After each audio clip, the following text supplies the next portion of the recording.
nós tivemos não só com soja, mas o complexo soja, o trigo, o milho, na segunda-feira subindo de uma maneira bastante efetiva. Hoje nós tínhamos soja aí se elevando também, complexo soja todo em alta, uma alta não tão expressiva como da véspera, mas ainda assim mercado vindo em alta. Isso tudo ocorre quando a gente tem ainda um bom movimento de embarques aqui no Brasil de soja em relação às exportações. Nós temos visto algumas aparições de demanda sobre soja norte-americana, isso tem muito a ver com a política nos Estados Unidos e a expectativa de uma guerra comercial com China, mas enfim, para falar a respeito deste assunto, nós vamos conversar com Juan Ceni, ele que é analista de mercados e participa conosco nesta edição. Juan, sempre um prazer tê-lo aqui no Agricultura BR, no canal do Boi. E como que esses fatores, né? Nós temos soja com preços um pouco mais consolidados lá na Bolsa de Chicago, o complexo soja tem apresentado altas na semana, o que é bastante interessante. Quais são os principais fatores que têm trazido essa elevação? Boa tarde, seja bem-vindo. Boa tarde, Fabiano. Estendo os cumprimentos a todos que nos acompanham. Bom, eu acho que era uma dose de volatilidade que muitos aguardavam, né, há algum tempo, diante do cenário pessimista que as cotações de Chicago vêm passando nesse momento.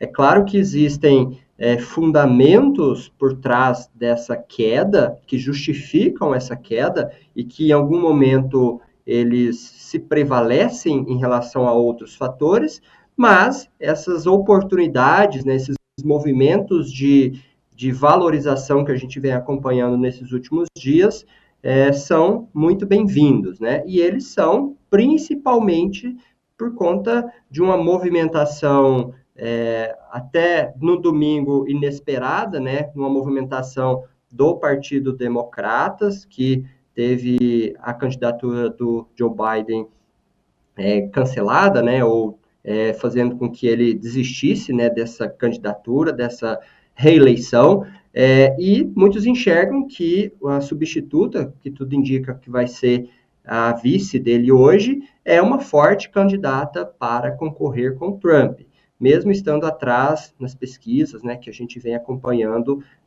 nos noticiários.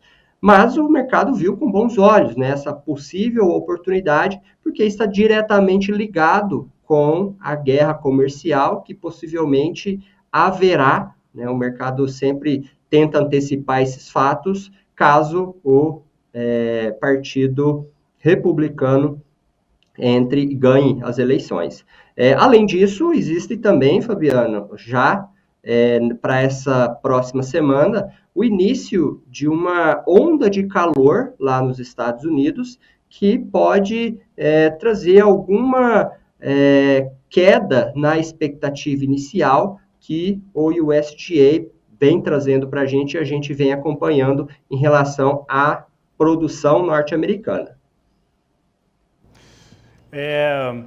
E tem essa projeção, né, climática que tem sobre as áreas de produção norte-americana, ela pega essa soja também num momento bastante crucial, bastante relevante em termos de desenvolvimento, Juan.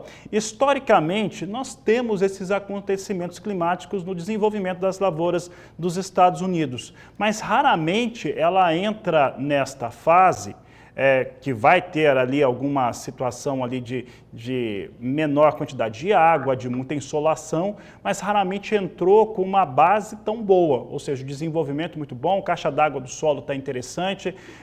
Nós tivemos cenários parecidos com este em anos anteriores? Fabiano, esse ano tem sido um dos melhores anos que os Estados Unidos vem passando. Se eu não me engano, de acordo com o histórico do USDA, quando a gente acompanha a qualidade, as condições de lavouras, é a quarta melhor safra dos últimos 10 anos. Então, sim, é um movimento bastante favorável. Quando a gente conta ou compara isso com o ano passado, é absurdamente melhor. Então, temos que levar isso em conta. O fato da safra norte-americana estar com essa base muito bem formada, como você bem mencionou, traz sim um conforto, né, um alívio para o mercado em algum momento que vai ser refletido nessa expectativa final de produção. Mas é claro, pode ter algum impacto, porém vale ressaltar que esse impacto não deve ser, até então, significativo a ponto de trazer uma quebra de safra nos Estados Unidos. Ainda é cedo para a gente pensar isso.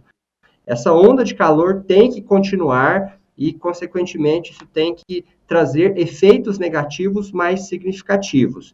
Hoje, a expectativa de produção de soja na casa de 120 milhões de toneladas e de milho 383, quando a gente pensa numa queda pequena, ainda vai ficar ali na casa de 118, 119, o milho um pouquinho talvez abaixo de 380, ainda assim é um volume bastante expressivo, Fabiano. Vale ressaltar o estágio que elas encontram nesse momento, é um estágio crucial, muitos entrando na fase de enchimento de grão, na fase de enchimento, formação de vagem, enchimento de grão na soja. Então, sim, é importante a presença de chuva nesse momento e pode trazer algum impacto negativo para lá, porém, até então, não é um impacto grave. Juan, para encerrarmos, nós estamos com uma boa movimentação nos portos brasileiros ainda em relação à soja. O line-up aponta para quase 11 milhões e 600 mil toneladas a finalizar neste mês. Como é que está hoje o assédio sobre a soja brasileira ainda da safra 23-24, pensando em toda essa situação política dos Estados Unidos que envolve China?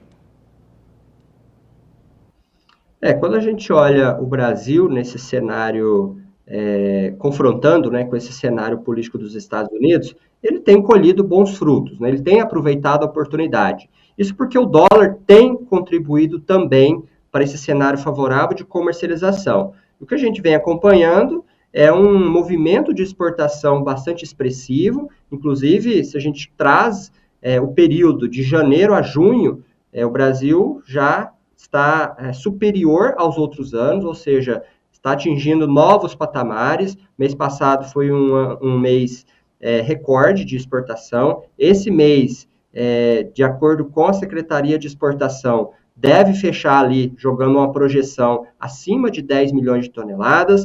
Então, continua bastante aquecido, Fabiana. A gente vê que a China tem aproveitado bastante essa oportunidade de mercado que o Brasil vem proporcionando para, de certa forma, constituir seus estoques de forma mais confortável. Afinal, quando a gente olha pelos fundamentos, o consumo da China deve aumentar neste ano, então ela tem que se proteger, se precaver de possíveis intempéries, né, principalmente vindo do lado político mais no final do ano. Então, esse movimento já está estendido até aqui, tende a diminuir daqui para frente, mas já são números bastante expressivos para o Brasil.